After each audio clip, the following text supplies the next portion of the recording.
కన్నులు కలిగినటువంటి వాడు రామచంద్రమూర్తి. అలా ఆజానుబాహుడయ్యా, అంత పొట్టు కాదు, అంత పొడుగు కాదు, బాగా ఒక విరాట్ రూపం, ఒక అద్భుతమైనటువంటి రూపం అండి రామచంద్రమూర్తిది. చక్కని ఛాయ కలిగినటువంటి వాడు, నీలమేఘపు రంగు కలిగిన వాడు కదా రామచంద్రమూర్తి. ఆయన నీలమేఘపు రంగు ఎందుకుంటుందండి ఆయనకి? మన మహాత్ములు చెప్పారు, నీలం రెండింటికి ఉంటుంది, ఒకటి ఆకాశానికి, రెండు సముద్రానికి. ఆకాశానికి నీలం చెప్పారు, sky is blue, the sea is blue అంటాడు ఇంగ్లీష్ వాడు. వాడికి వచ్చినా రాకపోయినది సత్యం చెప్పాడండి. స్కై ఈజ్ బ్లూ అంటాడు, ఆకాశం నీలం అంటాడు. సీ ఈజ్ బ్లూ అంటాడు, సముద్రం నీలం అంటాడు. ఎందుకంటే ఆకాశము కొలత వేయటం సాధ్యం కాదు, సముద్రం లోతు చూడటం సాధ్యం కాదు. అలాగే భగవంతుడి యొక్క గొప్పతనాన్ని కూడా మనము అంచనా వేయలేము. ఆయన లోతుని మనం చూడడానికి సాధ్యం కాదు, ఆయన వ్యాపకత్వాన్ని కూడా మనం అంచనా వేయలేము. కాబట్టి ప్రతి చోట ఆయనే ఉన్నాడు, ఆయనే వింటున్నాడు. ఆయన గుణాన్ని నీ బుద్ధితో ఆలోచించాలంటే అవి ఎప్పటికీ అర్థం కావు. ఇప్పటికి కూడా రామాయణం వచ్చిందంటే రాముడి పండుగ ఎప్పుడో ఒక డిబేట్ పెడతారు. అలాగే రాముడి పని చెయ్యొచ్చా, చేశాడా, చేస్తే ఇలా చేసినవాడా అని చాలా మంది ఇలా చిలువులు పలువులుగా ప్రశ్నించేవాళ్ళు, ఒక డిబేట్ పెట్టేవాళ్ళు తయారైపోతారు. కానీ రాముడు ఎంత ఆదర్శాన్ని లోకానికి బోధించాడు, రాముడు ఎంత ఆదర్శాన్ని లోకానికి బోధించాడు. మనం రాముడి నుంచి ఏం నేర్చుకోవాలి? రాముడు అంటే కేవలం ఆ వారి వధ ఇవేదో మనకు కనపడేది. వారి వధలో కూడా ఒక సత్యం ఉంది. ఏమంటే దెబ్బతిన్నవాడు వారి, చచ్చిపోయిన వాడు వారి, ప్రశ్నించిన వాడు వారి, సమాధానం పొందినవాడు వారి. ఇంత సమాధానం పొందిన తరువాత రామచంద్ర, నేను దోషమే చేశాను, ఆ దోషానికి తగిన ప్రాయశ్చిత్తాన్ని నీ ద్వారా అనుభవించడం ద్వారా నేను నరకాన్ని దాటి, పాపాన్ని దాటి అద్భుతమైనటువంటి లోకానికి చేరుకుంటున్నానని వారంతటి వాడు సమాధానం చెప్పి దేహం విడిస్తే వారికి సమాధానం పడ్డాడే కానీ ఇప్పుడు మనం సమాధానం పట్టాలి. వారి సమాధానం పడ్డాడు, అయిపోయింది. రామాయణంలో వారి అద్భుతంగా అయ్యా మరి నా కుమారుడు పరిస్థితి ఏమిటి? అంగదుడు వాడు చిన్నవాడు, మరి వాడి పరిస్థితి ఏమిటంటే రాముడు అన్నాడు, నేనున్నా కదా, నీకేమిటయ్యా బాధ? అప్పుడు వాడంటాడు, ఏమయ్యా లోకంలో తండ్రులకు తండ్రి అయిన వాడే నా కుమారుడి బాధ్యత తీసుకుంటానని ముందుకు వచ్చినప్పుడు కర్మ తండ్రిని నేను ఎంత మాత్రం రక్షించగలను? వాడి ఎడకాలం నేను పోషించగలను, వాడి ఎడకాలం వాడి బాగోగులు నేను చూడగలనా? కానీ తండ్రులకు తండ్రి అయిన వాడిని అనాదినాథుడమైన నారాయణమూర్తిని నువ్వు అవతారాన్ని ధరించి లోకంలోకి వచ్చి నన్ను ముక్తి లోకాలకు పంపించి నా కుమారుడు యోగక్షేమాన్ని నేను వహిస్తానని చెప్పిన తర్వాత కూడా నేను సంశయగ్రస్తున్నైతే ఇక అంతకంటే పాపం ఉంటుందా రామచంద్ర? ఇక నుంచి నా కుమారుడు నీ చేతిలో పెడుతున్నానని అద్భుతంగా వారి సమాధానం చెప్పి దేహాన్ని విడిచి వెళ్ళిపోతే ఇప్పటికి కూడా శ్రీరాముని రాగానే వారి వద సత్యమా, వారి వదలో నిజం ఎంత అని డిబేట్లు పెడుతున్నామంటే మన బుద్ధి ఎంతవరకు పెడుతుందనేటువంటిది అర్థమైపోతుంది. అంటే రాముడి యొక్క ఔన్నత్యాన్ని మనం మన బుద్ధితో ఆలోచిస్తే అది ఎప్పటికీ అర్థం కాదు. అందుకని రామాయణం ఎలా చదువుతావు? భగవంతుడు కదండి అలా చేశాడు అనుకుంటూ రామాయణం చదవక. మన వాళ్ళు చెప్పిన మాట ఏంటంటే రాముడు మానవుడు అనుకుంటూ రామాయణం చదువు. కష్టాలు వచ్చినప్పుడు, చిన్న చిన్న అవరోధాలు ఏర్పడినప్పుడు, జీవిత గమనంలో మనం అనుకున్నవి కాలేనప్పుడు మనం ఎలా ప్రవర్తిస్తున్నాం? అనుకున్నవి కాలేకపోతే మానవుల్లో చిరాకు, అసహనము ఇవన్నీ వచ్చేస్తాయి. కానీ రాముడు తెల్లారేపటికి రాముగా నిర్ణయం చేసి అడవులకు పోమంటే ముఖం మారలేదు, తన కర్తవ్య దీక్షని వదలలేదు, పట్టుదలని విడవకుండా తల్లిదండ్రులను పన్నెత్తు మాటలకుండా అయోధ్య ప్రజలను ఎలా చూసుకోవాలో అలా ధైర్యం వాళ్ళకి చెప్తూ అలా వెళ్ళిపోయిన రామచంద్రమూర్తి యొక్క ఔన్నత్యం ఎంత గొప్పదండి. మనం కూడా రేపటి రోజున చూడండి, అబ్బాయి ఆస్తి మొత్తం నీకే ఇస్తున్నానని తండ్రి చెప్పి తెల్లారి రాగానే ఒరే మీ అన్నయ్యకి చేసేదా మొత్తం నీకేం లేదన్నా అనుకోండి, మన కోపం వస్తుందా రాదా? ఇంకేమైనా ఇస్తాం? నేను మా నాన్న పుట్టలేదటండి, ఈ మాటలు వచ్చేస్తాయి ప్రపంచంలో. మా నాన్న మా అన్నయ్యనే కన్నాడట, నన్ను కనలేదట, లేకపోతే నాకు ఎందుకు కూడా ఆస్తి అని ఇలాంటి మాటలు తల్లి శీలాన్ని, తండ్రి ఔన్నత్యాన్ని కూడా అవమానపరిచే మాటలు కొన్ని ఈ నోటి ద్వారా వచ్చేస్తుంటాయే. మరి రాముడనే ఆయన ఎన్ని మాటలు అంటారండి? మనలాంటి వారే అయితే, మనలాంటి లక్షణాలే కలిగి ఉంటే రాముడు ఎన్ని మాటలు అనాలి? దశరథుడిని 12 మాట అన్నాడా? లక్ష్మణుడు అన్నాడు ఇంకా, అన్నయ్య ఏ కత్తి మురికే ఉందనుకున్నావా అహంకారానికి? కాదన్నయ్య, ఎవరు రాముడికి ఆపద కలిగించి అతన్ని ఇడుగులు పాలు చేయాలని చూస్తారో అలాంటి వాడిని పరలోకానికి పంపడానికి కత్తి వేలాడుతున్న అన్నయ్య, దశరథుడిని లేకుండా చేసేనా సరే నేను రాజ్యంగా కూర్చోబెడతాను, ఆఖరికి భరతుడు వచ్చినా ఎదిరించి నిలబడతాడే కానీ రేపటి నుంచి రాముడే రాజును అయోధ్య నగరానికి అన్నాడు లక్ష్మణ స్వామి గారు. వెంటనే రాముడేమన్నాడు? లక్ష్మణ, నేను చూస్తుంటే నీకు కొద్దిగా రాజ్యకాంక్ష ఉన్నట్టుందో, తండ్రి నిన్ను మాటలు అనొచ్చునా? మన తండ్రి గారు మనకు దేహాన్ని ఇచ్చిన వారు ఓ నిర్ణయం చేసి 14 ఏళ్ళు అరణ్యానికి వెళ్ళి రమ్మన్నంత మాత్రాన తండ్రి దోషము, తండ్రి దుష్టుడైపోతాడా? మా నాన్నగారే కనుక అటువంటి దుష్టత్వంలో ఉంటే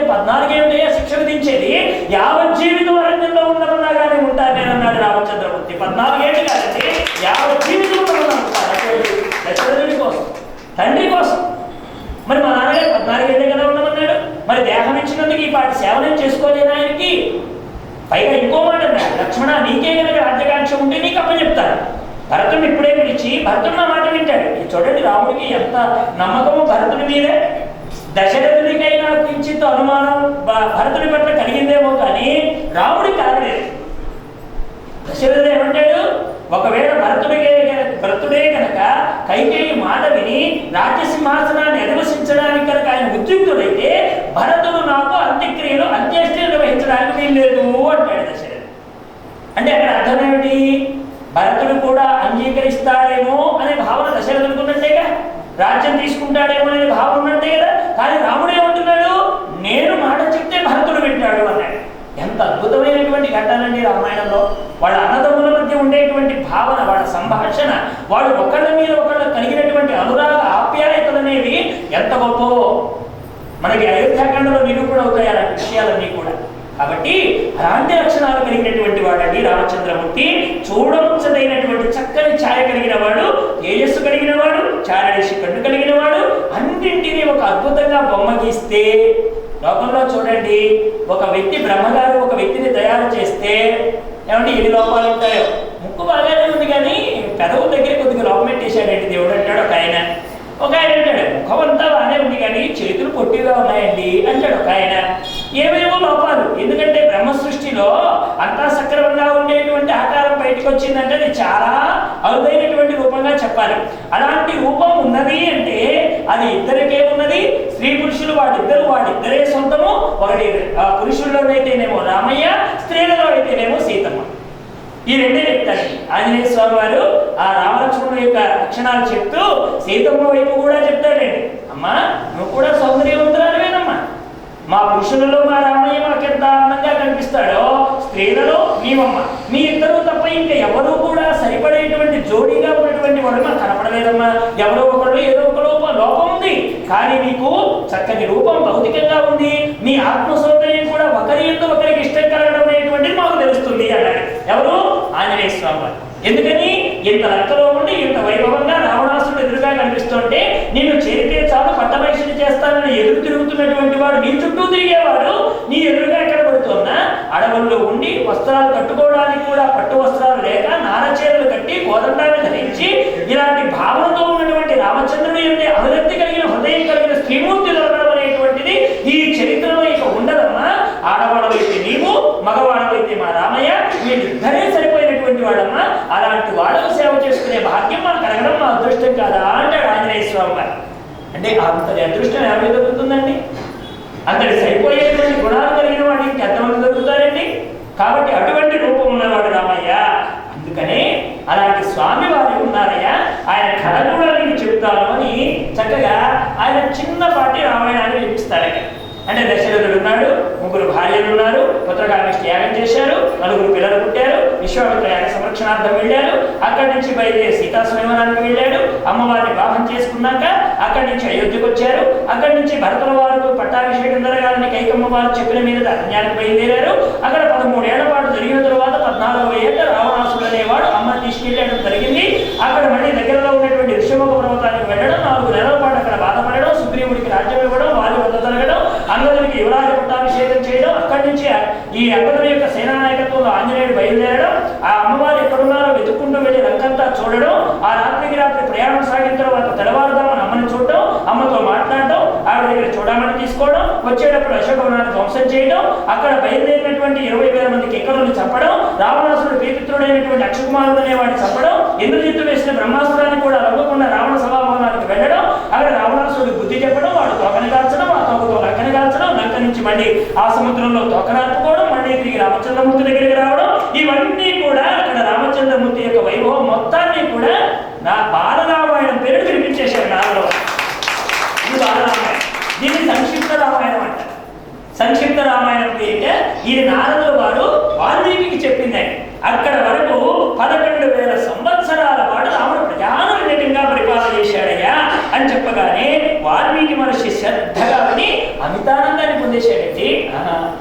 చూడండి, ఆనందం పొందడానికి ఎంత కావాలి?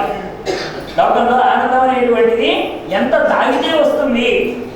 రామచరిత వినగానే పరమానంద భరితుడయ్యాడు. ఎందుకంటే ఆ రామనామ మంత్రాన్ని తాను ఉపాసనా క్రమంలో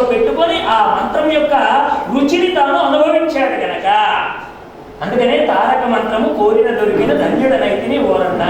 మంత్రం చేసిన తర్వాత మనిషి బుద్ధి ఎలా ఉండాలండి? కాస్త మారాలి. మంత్రం చేస్తున్నాం, గురువు దగ్గర చేరాం, పురాణాలు వింటున్నాం, రామాయణం వింటున్నాం, భాగవతం వింటున్నాం అంటే మన మనస్సులో కొద్దిగానైనా మార్పు రావాలండి. అలా వచ్చినటువంటి సంఘటన రామదాసు జీవితంలో జరుగుతోంది.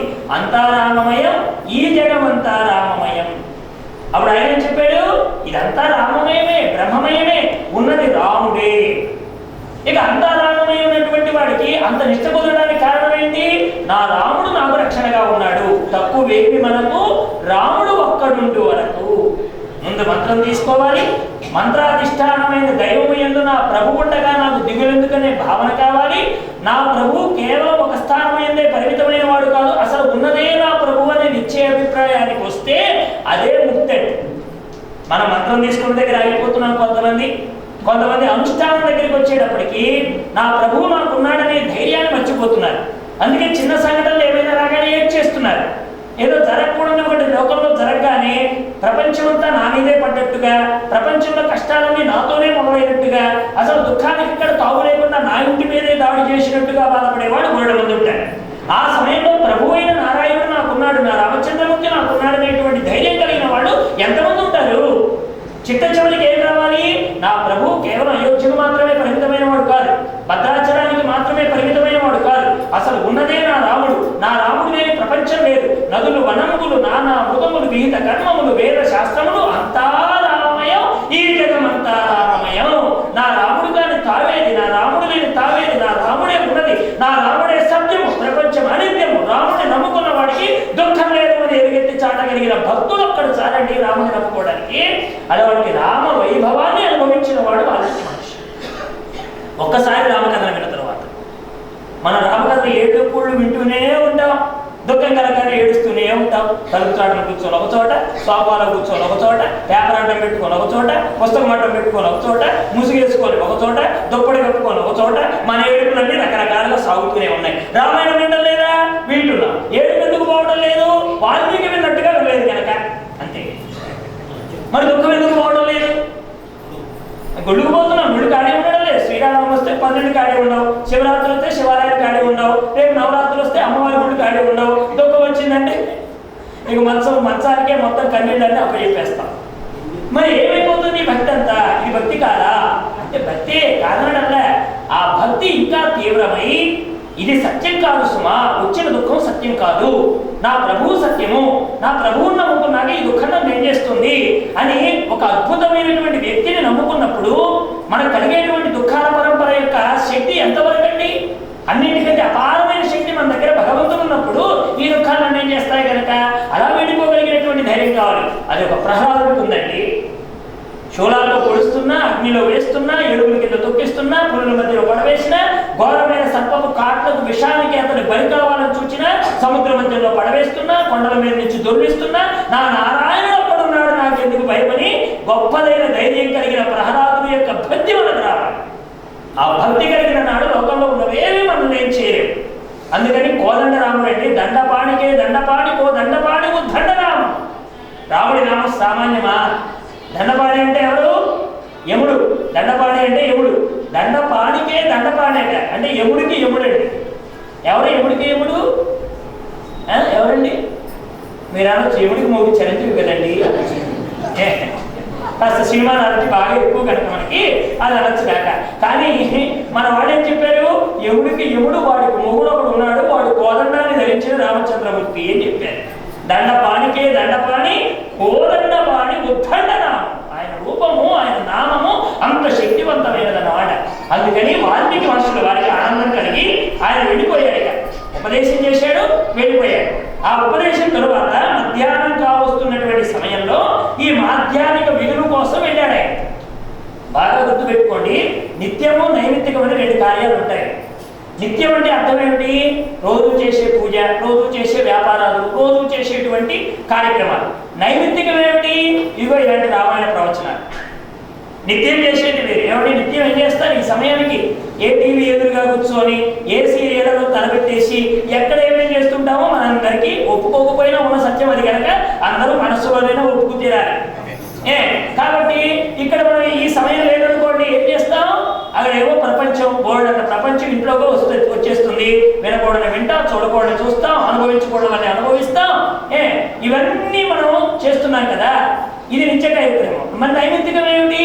ఏమండి బాలకాండ మళ్ళీ చెప్తారా అని చెప్పి అడిగారు అనుకోండి, రేపు అయోధ్యకాండ ప్రారంభం అవుతుందని చెప్తాం. నేను లేదండి అన్నారు అనుకోండి, బాలకాండ మళ్ళీ రాదండి, మళ్ళీ ఇంకోసారి పెట్టుకుంటే వస్తుందేమో బాలకాండ, అంతే. ఎందుకని అయిపోయింది కనుక. కాబట్టి అక్కడ నైమిత్తికం అంటే నువ్వు అన్ని పనులు వదిలేసి కూర్చోవాలండి. అక్కడ నిత్యాన్ని వదిలేసి నైమిత్తికాన్ని పట్టుకోవాలి. నిత్యం చేసేదేమో కర్మ, నైమిత్తికంగా వచ్చే ఈ భగవంతుడి జ్ఞానం ఏదైతే ఉన్నదో ఇది మనకి తాత్కాలికంగా అప్పటికప్పుడు అందించేటువంటి భగవంతుడు ఇచ్చేటువంటి అవకాశం. సాక్షాత్ భగవత్ ప్రసాదం. ఆయన గురించి వినడం అంటే భగవత్ ప్రసాదం అన్నమాట. కాబట్టి అటువంటి అవకాశాన్ని విడవకూడదు. ఒకవేళ వచ్చామనుకోండి, వేరే ధ్యాస లేకుండా మన మనస్సుని పూర్ణంగా భగవంతుడిలో నింపుకునే ప్రయత్నం చేయాలి. ఎలాగో ఇంట్లో వచ్చాం, సీరియల్ కట్టేసి వచ్చాం, ఇక్కడికి వచ్చేసాం, వచ్చిన తర్వాత ఏం చేయాలి? వాడిని తీసుకెళ్లే ప్రయత్నం చేయాలి. బయటని ఖాళీ చేసుకోవాలి, రాముని పూర్తిగా నింపేసుకోవాలి. ఏమండి ఎక్కడైనా ఇగో ఈ స్టోర్లో వస్తువులన్నీ మీయే అన్నారనుకోండి, వెంటనే ఏం చేస్తారు? మొత్తం మూటలు పెట్టేసి మీ ఆయనకు ఫోన్ చేస్తారు. ఏమండి పెద్ద ట్రాన్స్పోర్ట్ లారీ కూడా మాట్లాడండి, బంపర్ ఆఫర్ ఇచ్చారు, ఏంటి కట్టుకుంటేనే మన అయ్యానట, మోసుకెళ్ళినోడు మోసుకెళ్ళినంత అంటారా అందరూ మీరు? ఎందుకని? ఫ్రీ ఆఫ్ కాస్ట్, ఎటువంటి డబ్బు లేదు, అన్ని మూట కట్టేసుకుని ఎత్తేసుకోవచ్చు. అవును హోయ్ 4-5 టైర్లు నాని మాట్లాడతారేమో, 10 టైర్లు మన ఊళ్ళో ఎంత పెద్దది ఉంటే దాన్ని పంపించండి అంటామా. అలాగే ఇక్కడ రామాయణం కూడా ప్రవాహంగా వెళుతుందండి. మీరు ఎంత తెచ్చుకుంటే అంత. గ్లాస్ తెచ్చుకుంటే గ్లాసు, బిందె తెచ్చుకుంటే బిందె. అక్కర్లేదండి మేము అసలు పైప్ లైన్ లాగేసుకొని ఎప్పుడు కావాలంటే అప్పుడు ట్యాప్ తిప్పుకొని వాడేసుకుంటా ఉన్నాను అనుకోండి, రాముడు ఏమన్నాడు? రామాయణం వంతులేని సాగరం గనక, ఆరని దీపం గనక నీ బ్రతుకు జీవితానికి దారి చూపిస్తుంది, నీ సంసార ఆర్తిని తొలగించడానికి దాహంగా ఉపయోగపడుతోంది, నీ కడుపుకుండేటువంటి ఆకలి తీర్చడానికి, మళ్ళా ఆకలి కాకుండా ఉండే స్థితిని ప్రసాదించడానికి అమృత ప్రసాదంగా మారి నీ జీవితాన్ని పునీతం చేస్తుంది రామాయణం. అటువంటి రామాయణాన్ని ఒక్కసారి విన్న తర్వాత వాల్మీకి ఎంత ఆనందం కలిగిందో అంత ఆనందంలో కనీసం సాగరంలో నీటి బొట్టెలతైనా మనం అనుభవించగలిగితే, పెట్టుకున్న రామాయణానికి, విన్నటువంటి రామచరిత్రకి, మనం వింటున్నటువంటి ప్రవచనానికి సార్థకత, అది నిజమైనటువంటి సార్థకత. అందుకని ఎప్పుడైతే ఈ మాట విన్నాడో అలా పెడుతున్నాడు. భరద్వాజ మహర్షుల వారిని వెంట తీసుకువెళ్తుంటే అక్కడ తమసా నది అనేటువంటి పేరు కలిగిన ఒక నది ఉంది అన్నాడు. ఎప్పుడు గంగ వెళ్ళి స్నానం చేసేవాడు. ఇప్పుడు తమసా నది దగ్గరికి రాగానే ఆ నదిని చూపించి అన్నాడు, అకర్ధం ఇదం తీర్థం భరద్వాజ నిశామయ రమణీయ ప్రసన్నాము సన్మనుష్య మనోయధా అన్నాడు అక్కడ వాల్మీకి మహర్షి. అసలు ఎంత అద్భుతమండి, ఒక శ్లోకంలోకి వెళ్తే బయటకు రానే వస్తుంది, అంత గొప్పది రామాయణం. అక్కడ రోజు వీళ్ళ గంగానికి వెళ్ళలేదు ఆయన. రామాయణం విన్న తరువాత గంగగా నీరేది, తీర్థంగా నీరు ఉంటుందా, ప్రసాదం కానీ భోజనం ఉంటుందా? ఒకసారి రామాయణం విన్న తర్వాత మీరు ఇప్పుడు రామాయణం విన్నారు, అక్కడ ఏదో ప్రసాదం పెడుతున్నారు అనుకోండి, ఏం పెట్టారు ఇవాళ అంటే రవకేసరి అన్నాం అనుకోండి, పులిహోర అన్నాం అనుకోండి, మన దృష్టి పదార్థం దగ్గర ఆగిపోయినట్టే. యథార్థమైనది రామప్రసాదం నేను స్వీకరించాను. అది ఏమైనా కానివ్వండి, దాని రూపం ఏదైనా కావచ్చు, శనగలు కావచ్చు, గుగ్గిళ్ళు కావచ్చు, అప్పాలు కావచ్చు, ఏమైనా కావచ్చు. కానీ దాని ప్రసాదం ఏమిటి? రాముడి యొక్క దృష్టి పడ్డటువంటి అమృత నైవేద్యం అంటే అటువంటి అమృత నైవేద్యం పొందిన తరువాత అది ఎంత పెడితేనేమి, ఎంత పెడితేనే. కాబట్టి ఏదైనా ప్రసాదమే. ఇప్పుడు రామాయణం విన్న తరువాత నాకు గంగా నదే కావాలి, గంగలోనే మునగాలంటే అక్కడ నీకు పదార్థ దృష్టి ఉందే కానీ యథార్థ దృష్టి లేదంటే. ఎప్పుడు రామాయణం విన్నావో ఉన్నది రాముడే, నేను మునిగిందే రాముడి యొక్క తీర్థం, నేను చెప్పిందే రాముడి యొక్క మాట, నేను అనుభవించేదే రామతత్వం కనుక ఇప్పుడు నేను గంగా నది దాకా పోనక్కర్లేదు, ఈ తమసా నది దగ్గరే నేను స్నానం చేస్తాను అని చెప్పేమంటున్నాడు ఆయన. అకర్ధం ఇదం తీర్థం భరద్వాజ నిశామయ, ఓ భరద్వాజ ఈ సరస్సుని చూడవయ్యా అన్నాడండి. ఎలా ఉన్నదా? రమణీయంగా ఉన్నదట, ప్రసన్నంగా ఉన్నదట, లోపల బురద లేకుండా ఉన్నదట, సత్పురుషుడి మనస్సులాగా ఉన్నదట. ఈ నదిలోనే నేను స్నానం చేస్తాను. రామాయణం తర్వాత మనలో అలాంటి మార్పు రావాలి, రమణీయత రావాలి, ప్రసన్నత రావాలి, స్వచ్ఛత రావాలి, బురద లేకుండా ఉండాలి. పైకి నిర్మలంగా ఉండొచ్చు కాక నీటిలాగా, కానీ లోపల బురద లేకుండా ఉండాలి. పైన రమణీయత చూస్తావే కానీ లోపల బురద ఎంత ఉందో ఎవరు చూస్తాడు? ధృతరాష్ట్రుడు భీముడిని కౌగిలించుకోవాలనుకున్నాడు మహాభారతంలో. పైకి అందరూ అనుకున్నారు ధృతరాష్ట్రుడు మంచివాడైపోయాడయ్యా, ధృతరాష్ట్రుడు పాండవుల వైపుకి వచ్చేసాడు, పాండవుని కౌగిలించుకోవాలనుకుంటున్నాడయ్యా, ఎంత మార్పు వచ్చిందయ్యా ధృతరాష్ట్రుడిలో అని అనుకున్నారు. కానీ కృష్ణుడికి తెలుసు వీడి పైన ఉన్న ప్రసన్నతలో లోనున్న బురద. ఆ లోనున్న బురద ఏంటి? భీముడిని చంపేసేయాలి, ఉండకూడదు వాడు. అందుకని వాడి కోపం బురదలాగా లోనుండి పైకి ప్రసన్నంగా కనబడుతూ నవ్వుకుంటూ భీముడి కౌగిలించుకుంటూ ఉంటే పైన నీటి చూశాడే లోన బురద చూడలేని భీముడు కౌగిల్లోకి వెళ్ళిపోతూ ఉంటే కృష్ణుడు అన్నాడు, బావా నా కొద్దిగా అట్లా ఆగయ్యా, వాడి బురద ఏంటో నాకు తెలుసును, చేయవలసింది నేను చేస్తానన్నాడు. బుక్క విగ్రహాన్ని అలా తోశాడు, కౌగిల్లో బంధించేశాడు ధృతరాష్ట్రుడు. పిండి పిండిగా మారిపోయాడు వీరసేనుడు విగ్రహ రూపంలో. కానీ ధృతరాష్ట్రుడు అనుకున్నాడు, చచ్చిపోయాడు భీముడు చచ్చిపోయాడు, నా కొడుకును చంపిన వాడిని చంపేశాడు. ఇప్పుడు లోపల ఆనందం వస్తుంది, కానీ పైకి ప్రసన్నం కనిపించాలి కదా. అయ్యయ్యో భీమసేన ఎంత పని జరిగిపోయిందే, నా కౌగిల్లోకి వచ్చి రాయిపోయావా? కృష్ణుడు అన్నాడు, నేనుండగా పని చేత నేను ఎందుకు చేయిస్తాను మామయ్య, నేను ఒకడు ఉన్నాను కదా. ఉన్నాడు, భీముడు ఉన్నాడు, నువ్వు నలిపింది కేవలం ఇంకో విగ్రహాన్నే. దాంతో ధృతరాష్ట్రుడు బురద పైకి లేచింది. లోపల ఉన్నటువంటి ప్రసన్నతలో ఉన్న బురద భగవంతుడు బహిర్గతం చేశాడు. అందుకని మనం పైకి స్వచ్ఛంగా కనిపించవచ్చు కాక లోన బురద ఎగిన వాడు ఒకడు ఉన్నాడు. మన బురద ఏ స్థాయిలో ఉందో ఎగిన వాడు ఒకడు ఉన్నాడు. అందుకని రమణీయ ప్రసన్నాము మనుష్య మనోయథ, అటువంటి ఆ మనస్సు ప్రసన్నంగా ఉంది చూసావా, ఇక్కడే స్నానం చేద్దాం. స్నానం చేస్తున్నాడు, చేయడానికి ఉద్యుక్తుడయ్యాడు, వస్త్రాన్ని పక్కన పెట్టాడు, ప్రకృతిని పరిశీలిస్తున్నాడు. ఆ సమయంలో ఒక ఆడపక్షి మగపక్షి రెండు రతిపారవశ్యంలో ఉంటుండగా ఒక కిరాతకుడు అనేవాడు బాణాన్ని గురిపెట్టి మగపక్షిని కొట్టడం చేత అది విలవలాడుతూ కింద పడగానే అక్కడ ఉన్నటువంటి ఆడపక్షి దాని చుట్టూ తిరుగుతూ కన్నీరు విడవడాన్ని చూసినటువంటి ఆ మహర్షి హృదయం ఒక్కసారి బాధపడి అందులో నుంచి అప్రయత్నంగా తొలిసారి ఆయన సరస్వతి యొక్క అనుగ్రహం చేత బ్రహ్మ యొక్క దివ్యానుగ్రహం చేత మాట్లాడవలసిన మాట, ఆది కావ్యంగా వినవలసిన మాట రామాయణం విన్న తరువాత ఆయన పలికిన పలుకు ఆది కావ్యమై 24,000 శ్లోకాల ప్రతిరూపమై గాయత్రి మాత రూపంగా వేదమాతగా అవతరించినటువంటి అద్భుతమైనటువంటి క్షణం ఆవిష్కృతమైంది. దాని అక్కడ క్షణరూపంగా చెప్పేశాడు ఆయన. మానిషార్థ శాశ్వతి సమాహ యత్రోంచ మిథునాదేకం అవధి కామమోహితం. అద్భుతమైన మాట. అసలు ఈ శ్లోకానికే ఉన్నాయండి బోలెడు అర్థాలు.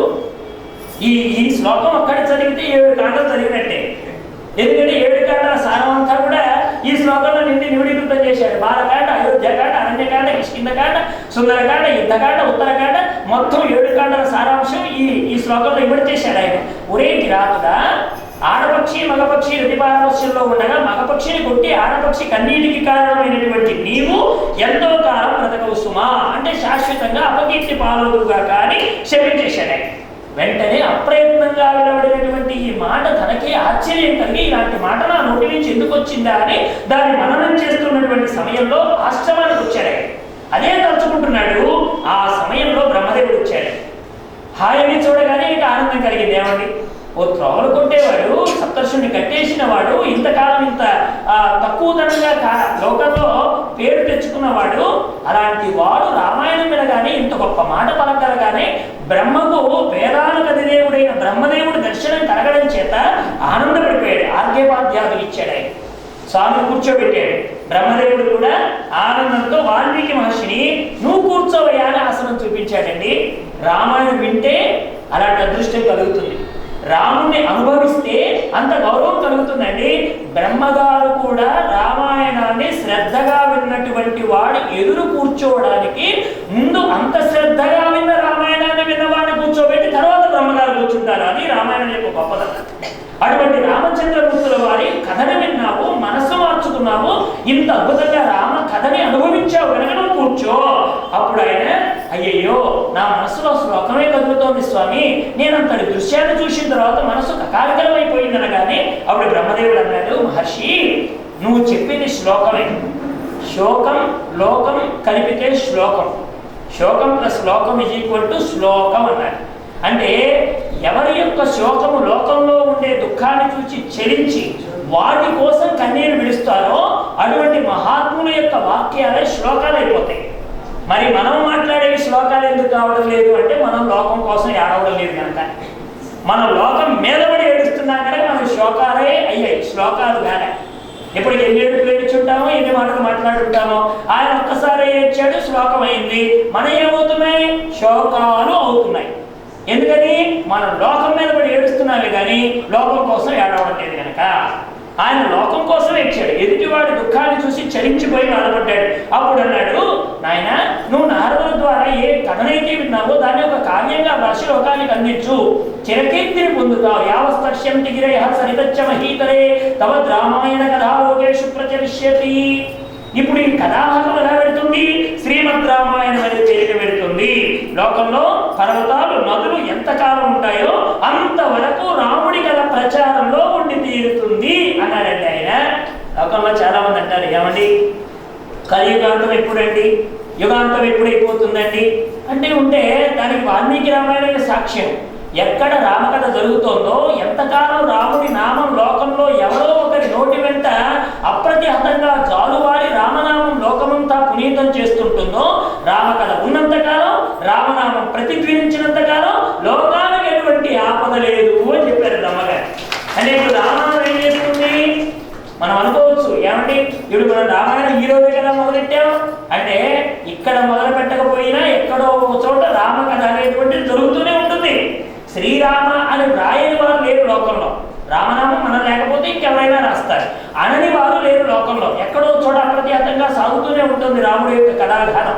అటువంటి రామాయణం ఎప్పుడు వినపడదో, రామనామం ఎప్పుడు పలకబడదో అదే విధంగా నాశనానికి కారణమని బ్రహ్మదేవుడు అంతటి వాడు వాల్మీకి మహర్షికి అభయం ఇచ్చిన తర్వాత అప్పుడు ఆయన రామకథని రాయడం మొదలెట్టాడు.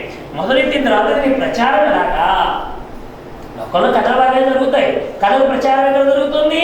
ఆ ప్రచారానికి సరైనటువంటి వాడు కావాలి. అందుకని రాముడు ఏం చేశాడు? తన కుమారుల్నే కథకులుగా పంపించాడు. రాముడికి తన కథ అంటే తనకి ఎంత ఇష్టమో, ఏమంటే కృష్ణుడికి కూడా ఆయన కథ అంటే ఆయనకి చాలా ఇష్టం. అందుకని ఆయన ఎక్కడ భాగవతం జరుగుతుంటే అక్కడికి వచ్చి కూర్చుంటాడట కృష్ణ, ఎక్కడ ఉండిపోతాడటండి. ఎందుకని? తన కథ తననే బంధించి వేస్తుందట. కృష్ణ కథ కృష్ణుడినే బంధించి వేస్తుంది, రామకథ రాముడినే బంధించి వేస్తుంది. అందుకని రామాయణం జరిగేటువంటి ప్రతి చోట ఆ రామచంద్రమూర్తి ఒక నిర్ణయం చేశాడు. మనకి చాలా మందికి అర్థం కాని విషయం ఏమిటంటే, ఉత్తరాఖండలో ఈ గర్భవతి అయిన సీతమ్మని ఎవరో చెప్పిన మాట. అంటే రామాయణంలో కుల ప్రస్తావన లేదండి, పలానా కులం వాడు ఒక మాట అన్నారనే మాట రామాయణంలో ఎక్కడా చెప్పలేదు. భద్రుడు అక్కడ నగరంలో తిరుగుతుండగా 4 రోడ్ల కూడలిలో ఎవరో చెప్తున్న మాటని రాముడితో చెప్పినట్టుగా చెప్పారే కానీ అది ఒక కులానికి ఆపాదించి వాల్మీకి రామాయణం చెప్పలేదు. అది కాలంలో వచ్చినటువంటి కొంతమంది చేసినటువంటి పని వల్ల వచ్చింది ఆ మాట. సరే, దాన్ని వదిలేద్దాం. అలా వచ్చిన తర్వాత ఆయన వనాలకు పంపించేయాలని నిర్ణయం చేసుకుంటాడు కదా, అందుకు కోరిక కారణమైందండి. రామాయణంలో సీతమ్మ 2 కోరికలు కోరింది. ఒక్కసారేమో రాముడికి తాత్కాలికంగా దూరం అయితే, రెండవసారి శాశ్వతంగా దూరం అయిపోయింది. భగవంతుడిని దూరం చేసేవి కోరికలే, భగవద్ ఆనందాన్ని అనుభవింపకుండా చేసేవి కోరికలే. 13 ఏళ్ళు ఆనందంగా ఉన్న ఆవిడ లేదని ఎందుకు కోరాలండి? అది రాముడు పక్కనుండగానే. రాముడు పక్కనుండగా బాహ్య వస్తువుని కోరిందంటే అర్థం ఏమిటి?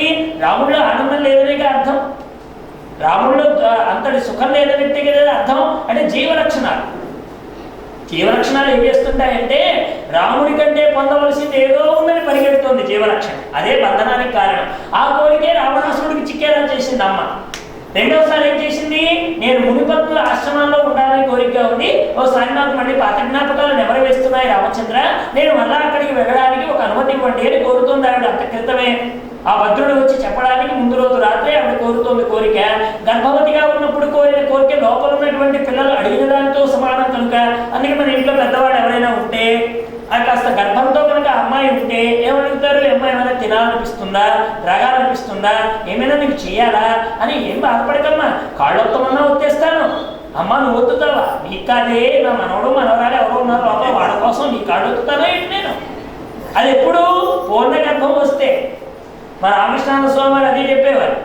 ఒక ఆవిడ గర్భం వచ్చిందట, అత్తగారు అన్ని పనులు చేస్తుందట.